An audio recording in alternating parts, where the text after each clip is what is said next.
Hey, what's going on? So glad to be back in the house. And so I am getting ready to share this video in my community for those of you that are watching at this very moment. Thank you. Be patient. And here I come. And so I want to talk about OPP today. And for those of y'all that's old school, you know what they say, you know, at OPP, yeah, you know me. I'm not talking about that kind of OPP though, y'all. Come on now. Yeah, I know I'm a good girl. I am no longer a child. When I was a child, I thought like a child, I spake like a child, but when I became a woman, I gave up childish things, right? So anyway, no, seriously, OPP meaning other people's platforms, and for all of my entrepreneurs out there, one of the biggest things that we need is we need exposure. And with some of us will dibble and dabble in ads, and there's nothing wrong with it. I've used ads. I've spent a lot of money and got nothing from it. It felt like a waste at the moment. But even because it taught me, it was beneficial. I've done ads and I've gotten great clients from it and made some money from it. So it's not a bad thing. It's a great thing. But anyway, I was trying to find the value so I can cut it down on my phone. But anyway, I mean on my computer. But um, I know that for a season for me, that was what was most important. I was like, oh my God, it just seems like it's so hard for me to get more clients. And what do? We try to go to networking events. We look at these people who tell us, post 50 million times a day.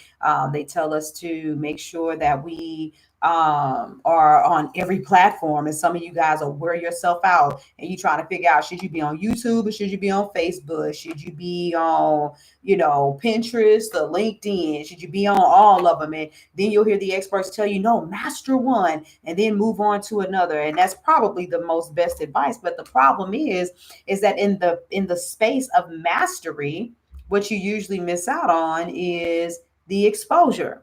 And so I remember I had one coach, and one of the things that he emphasized a lot was, he was like, look, get out there and build your own platform, write your own books, quit relying on Facebook and, all of these other places in order for you to be able to build your audience. If anything, what you need to do is you need to build your own podcast. And you know what? And podcasting is a beautiful thing. And there's obviously something that is still catching wind. It's not like it was when it first started, but you're looking at people like, dang it, how could I forget his name? Wild 'N Out used to be married to Mariah Carey. He has a podcast. Nicki Minaj has a podcast. Even heavy hitters in the industries that have made big money doing other things have podcasts. And you used to hear Gary Vaynerchuk talk about it all the time. Do video, do audio, because that's what the world is shifting to. And all of that stuff sounds good.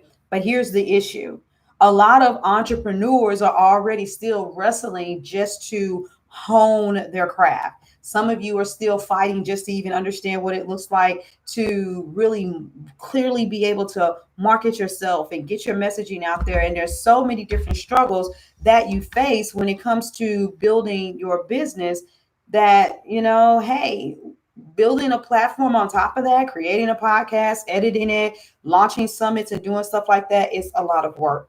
And so that's one of the reasons why it's best for you to go to places where you can be seen. And so when I finally was revived after my bad coaching experiences, I remember I hired my first coach, who was a phenomenal experience, and her name was Stacy Walker.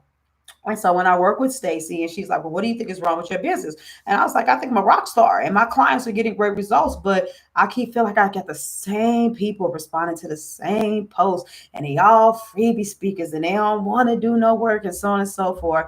And I was like, I just need more exposure. And at that time, I was a newbie, and this is just being real. This was a few years ago, almost 4 years ago.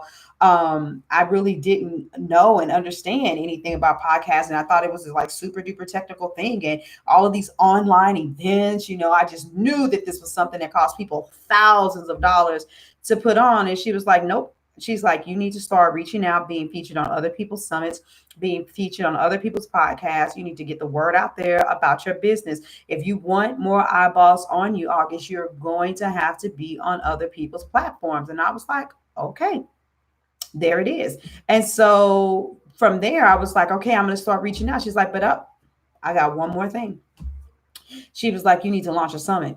She was like, I see your work ethic. You a beast. You could do this. And so she had did it, and she taught me what to do. And it actually went so well. The first one we did is we were set out like maybe 3.5, 4 months with me learning all of the stuff for the proper for the prep, doing the contracts, getting the templates created, creating the landing page, just making sure I'm coming up with a concept and all of that. And in the process of doing it, it was so good that when that summit finished, because I peeped the void in the industry, I came back 60 days later with the plethora of speakers and launched another summit again. Why do summits? Because listen to me. It's a way to get to people instantly. Podcast features, blog post features, all of those things, being featured on somebody else's Insta page and all of that stuff. Those are great things. But summits, at least mine, I can't speak for everybody else, are great opportunities for people to get eyes on you. And so a lot of you all are new to me, but for those of you that are not, you already know ain't no summit like an AC summit, because an AC summit don't stop. That's one of the things that my speakers coined it for, because the level of energy between all of the speakers, there's a way that I create my summits where, number one, I don't promote me in the summit. I promote the speakers, and I promote the speakers heavily. And any of you can go to my IG page and you can look at summits I've done, and you can be like, dang it, you just see all of these faces of all of these women that she's worked with. So that's one thing. The second thing is the relationships are built. And so the people promote one another, and the same impact always happens. Like, oh my God, I just got all of these people coming and requesting to join my group, and people's email lists, they actually grow. The credibility is heightened, all from being on someone else's platform. Now, for those of you that saw the title of this video, it was like, Sisters, I Got Your Back. You might be like, well, what does that have to do with anything? Listen, I don't have time to go to war with people. I love all people. I've worked with all races, but the bottom line is the pink elephant in the room, the big ugly ass pink elephant in the room. I'm not the person that's afraid to discuss it. But I do challenge. I challenge people sometimes on the way they discuss issues, and I don't really like to talk a lot. I like to move a lot. And the bottom line is when you look at most summits, we are like, oh look, oh, that's a sister on the summit. Why it can't be the other way around? Oh, it's a white girl on the summit. You know what I'm saying? Why can't it be more of us? And so instead of complaining and saying whether or not we're given enough opportunities, hell, why not just create the opportunities? That's what that's the what I saw. And for those of you that don't know me very well, this picture back here, this is my summit. I might have to take it down, but you can see just from glancing at it that there were 20 speakers. Only two of them were white. The rest of them were sisters. And we're talking about multiple six-figure earners, seven-figure earners, some people that were closer to the beginning of their journey, and some people who had been in business for a few years. But all of them were very solid and profound and exceptional in their area of expertise when they gave their contribution. And so that's my biggest thing, is opening up the floodgates for more of us to be there. And so while my events can be for anyone and everyone can attend, I open up the doors for sisters to get the opportunities to be speakers.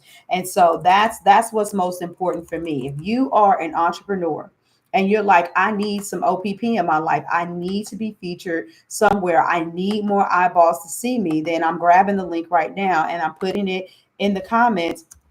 Click the link, check it out, fill out the application. Yes, I do things in it. I know I'll be laid back and chill sometimes, and I cuss or do whatever I do. But when it comes to putting on any type of event, I like to make sure that I give a stellar performance. And so for my sisters, I need you to know that someone sees you, someone has your back. I know the struggles that we deal with, and I continuously and consistently open up my platform, open up my summits, all of that to you all so that you can get more exposure, because more people need to know who you are. So if you happen to tune into this video, via YouTube or in the AC Live community, hey, come on through. And for those of you who still don't know yet and you're still learning, don't forget, I have created a social media platform that is not based on algorithms. It is based solely on relationships, where you can come in there and you can meet some other amazing women who are in business just like you can actually promote, connect. It has a Facebook like level feel as far as the way that it is created, but that's from a technical standpoint. But from an engagement standpoint, it's a whole nother other ball game full of a plethora of resources. So super duper excited. In December, that's when the Authentic Collective Summit is going to come out, and all of you that want to participate, sign up sooner than later, because the deadlines for everything to be complete, like your recordings and all of that stuff, is going to be October the 31st. So that's it. I'm gonna get my butt out of here, and I'll talk to y'all later. Bye.